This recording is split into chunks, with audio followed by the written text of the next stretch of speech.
O da girdi Tofkin'in arasına. Yavaş yavaş sırık bağırayla belə. Görək çıxa bilsək. Oo, bu nədir ya? Meşədir, meşə. Meşə buranın yanına qələt eldir səni.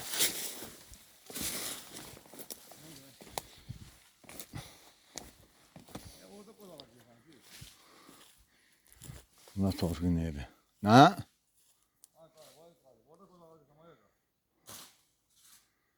O yer buradan aradan çıxa bilsə, hə, qabaqda var.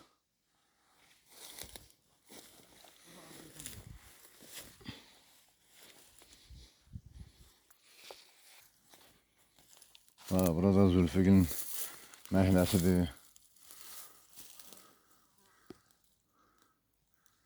Bu da Zülfüqün evidir. Ağaçlar hamısı quru evi. Hayır, hayır.